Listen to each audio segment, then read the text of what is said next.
Columnist Doug Todd has written a story on fraud in academia. Doug, how did you come to learn about this story? Well, I get the Economist magazine, actually, and here was a professor from Thompson Rivers University in Kamloops being quoted in The Economist, which to me is a big deal. Absolutely. And what he was being quoted on was his work looking into fraud academic journals, or bogus academic journals, deceptive academic journals, which are really on the rise these days. There's about 10,000 now kind of fraudulent academic journals in the world. They've just mushroomed in the last decade since there's been a push to have more kind of open publication where people don't have to pay to read academic stuff. And so he's did a major study into these bogus journals, we'll call them. Sure. And turned out, though, he was doing a study of his own faculty in his, up at Thompson Rivers University, the people in the economics and business department. And what he found was that many of his colleagues were publishing in these what are called deceptive journals. And some of them are just low quality, but in general, but some of them are actually kind of phony. There's no peer review.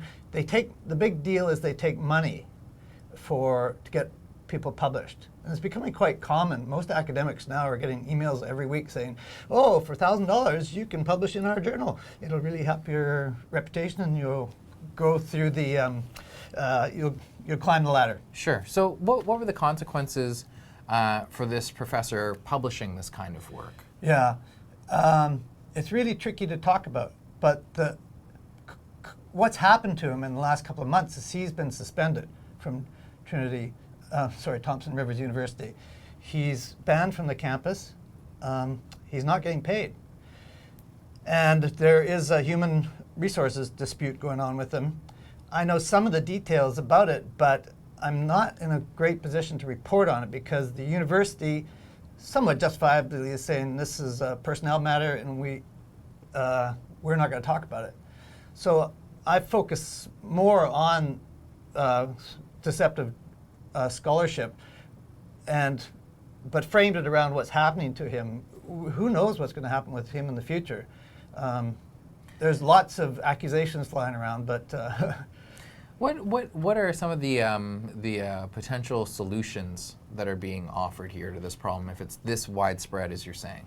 Yeah, I think maybe one of the best things that's happened is that there's these new lists of bogus journals that are appearing, in which there's 10 or 11,000 journals on them.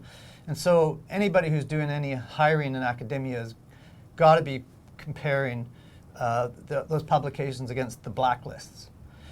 So that's sort of the most obvious thing. And traditionally, academic journals have required subscriptions. People have to pay to get them. That's how they made enough money to survive and to hire peer reviewers, right? Which is the whole key to academia, that you have these people come in who know what they're talking about and they edit you. It's a very rigorous process. And these bogus journals are a way around that. So maybe it should goes back to subscriptions that could stem the tide. But generally, people just have to be more aware and pay attention to what people are putting on their resumes. Does that mean that perhaps the bar to be a professor or someone in academia should be lowered, maybe to account for what's actually possible in terms of publication versus what the ideal or the standard has been? I don't think anybody defend lowering standards, and this is a problem probably of the more mid-range to small universities, allegedly anyways, that at the major research universities, like pretty well everybody knows which are the top journals and the medium journals, and they'll be suspicious of these other journals, which are tricky though because they have very similar names to the top journals. They pretend to be lots of things. They even make up citations, and they pretend to have conferences with big speakers where the conferences actually never happen. So it's a real tricky world. Okay, where do you see this story going next? Or is this something that's going to get resolved next week, or is this just going to go on forever, indefinitely? To be honest, personally, I'm kind of concerned about Derek Pine and how it's going to work out for him. I've talked to some of his colleagues who go on the record and off the record, but on the record saying they think he's a guy of high integrity, that he's stubborn and really stands up for what he thinks, but that he's high integrity. Anything could happen. It could be quite ugly for him in the future. And as I say, I don't know exactly what's going on at the university side because they're not talking. Okay. Okay, Todd. Thank you. Okay, thanks.